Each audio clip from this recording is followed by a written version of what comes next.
Good morning, dear ones. Reverend Beth Simmons here, November 7th, 2024. How are you?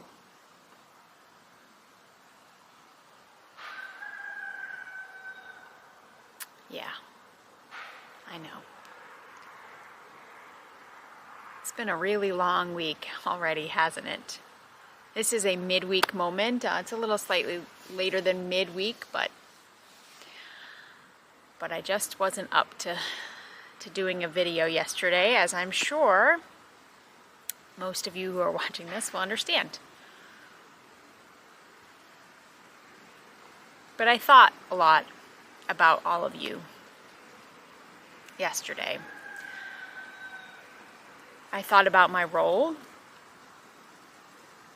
as clergy, as American clergy, as a woman clergy, as a white woman American clergy.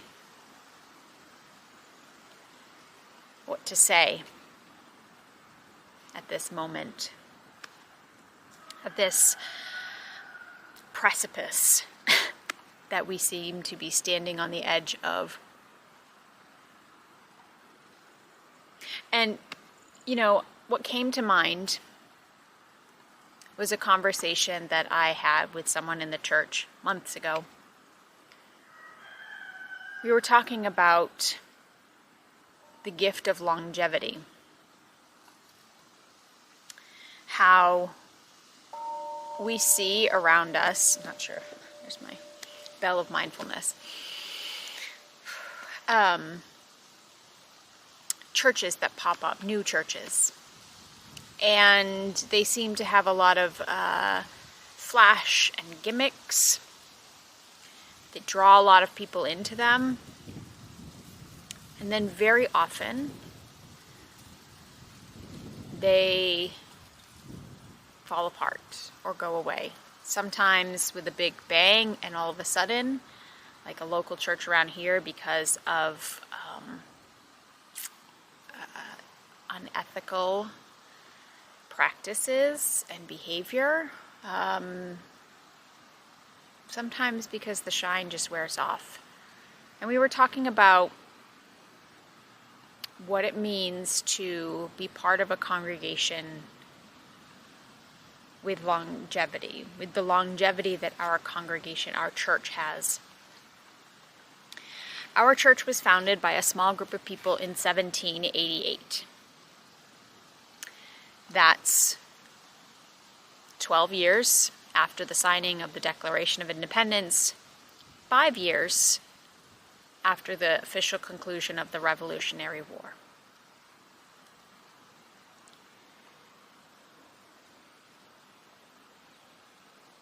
Five years is not so long. From that beginning of this small group of people,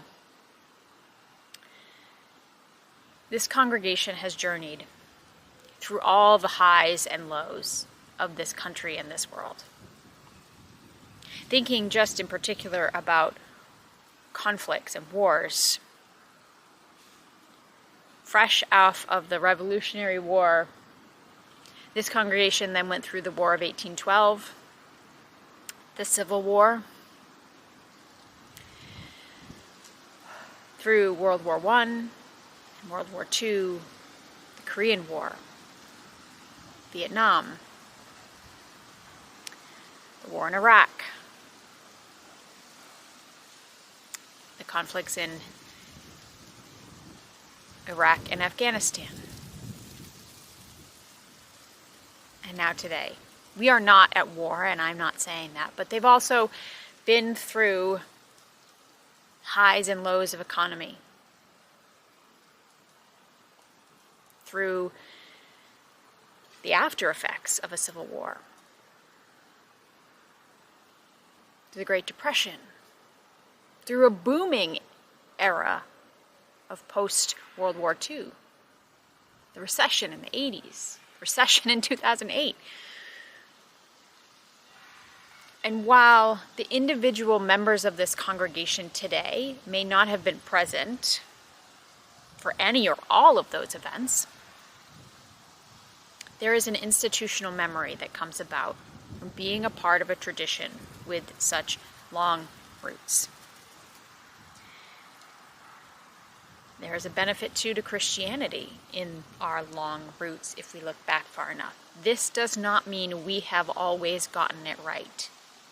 In our small congregation in Hancock or in the wider United Church of Christ or its predecessors, the Evangelical and Reformed Church and the Christian congregational churches, or in Christianity in general,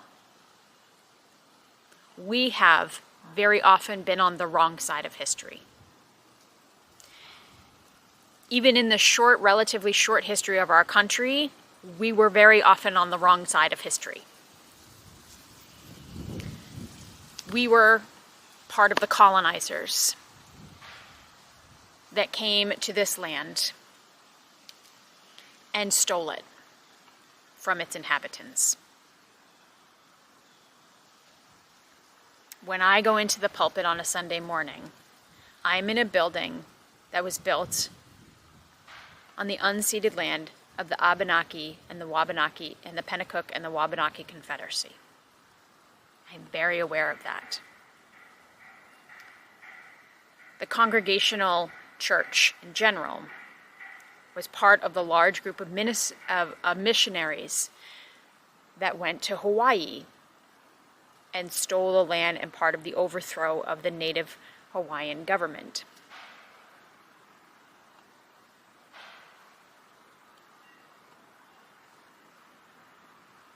Christians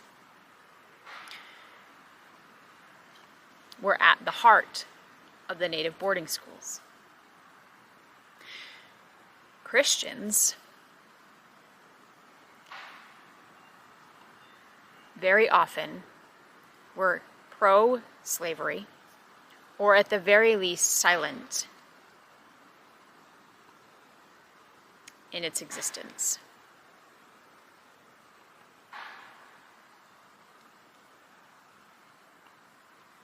We didn't speak out in the civil rights movement. We didn't speak out in the women's movement.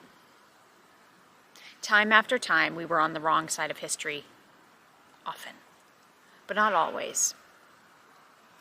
Sometimes we did. The United Church of Christ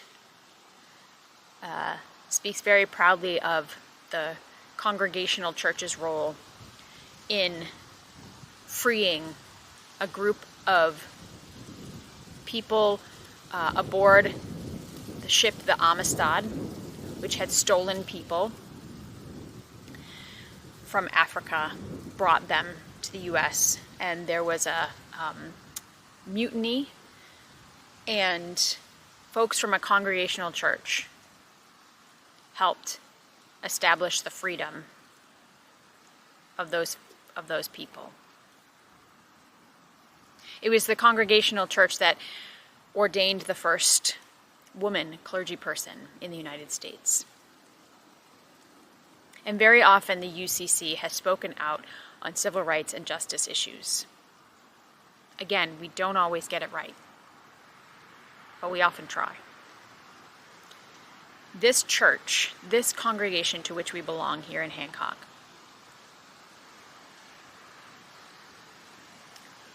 it has that longevity.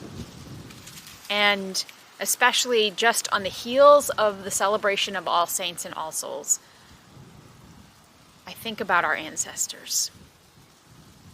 I think about what they went through, not just in the events themselves, but in the lead up to them and in the aftermath.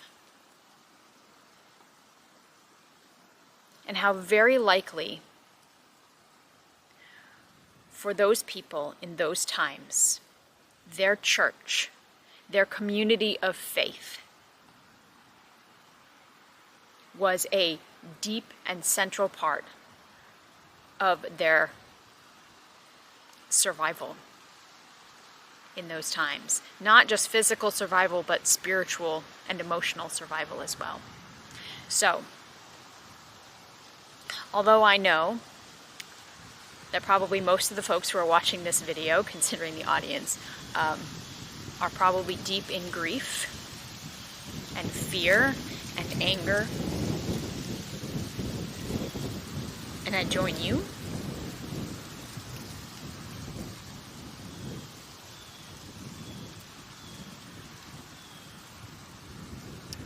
Feel the great cloud of witnesses that surround you and this congregation, this group of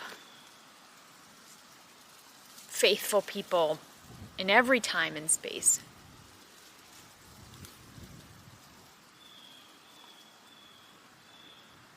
Who have been dealt blows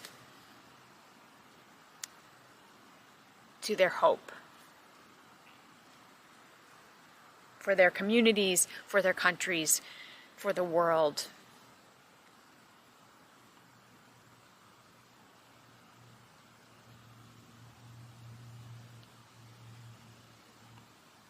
In a way, it's a core part of who we are as Christians.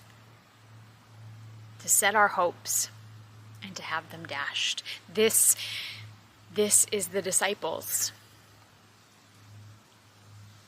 The story of the walk to Emmaus, which is an Easter story we read after Easter.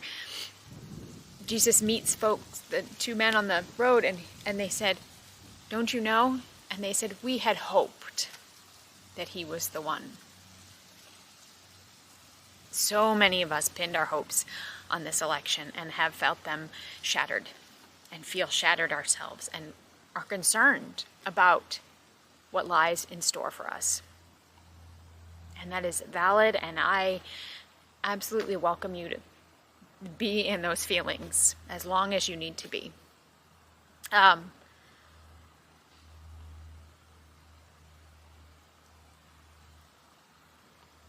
But to also remember that we have each other, and that this perhaps is the time when we most need each other to provide shoulders to cry on and hands to hold and nudges when we need them.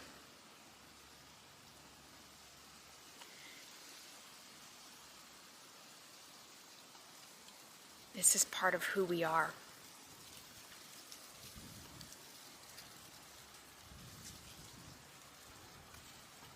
We don't need to quite turn yet to hope, if you're not there yet, to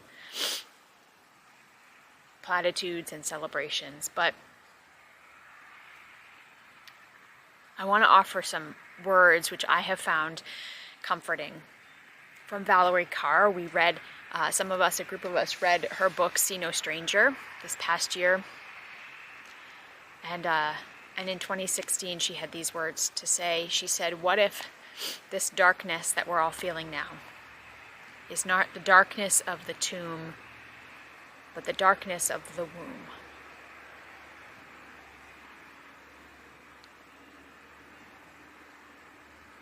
Even for us as Christians, the darkness of the tomb is not the end, right? God's ways are not our ways, is what I said in my sermon on Sunday. The world will tell you that death is the end. The darkness is it. But in the Christian story, the darkness of the tomb is akin to the darkness of the womb.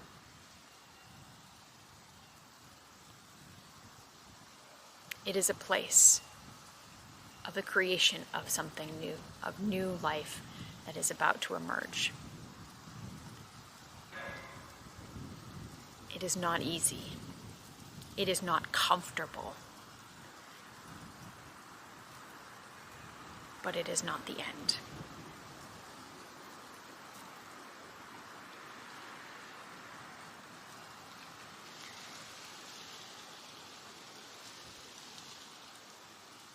Friends, I don't know that I have the words to pray with you today. So I'm just going to offer a few moments of quiet space. Listen, I hope, maybe to the breeze if you can hear it. Be virtually present with this boulder, this ancient boulder on which I sit. These trees, the sky, the sun, the clouds. Feel the longevity of them as well. Just take a few moments to breathe and be.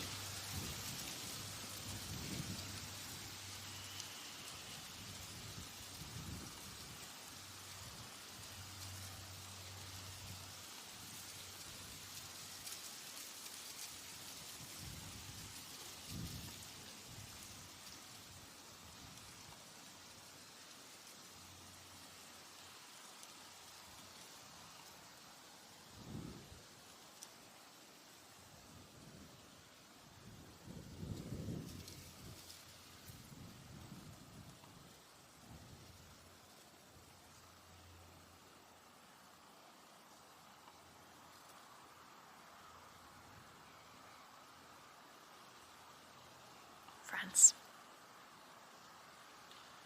know that you are deeply loved, and don't let anyone try to tell you otherwise. You are beloved by God, your Creator, by me, and so many others. Peace be with you.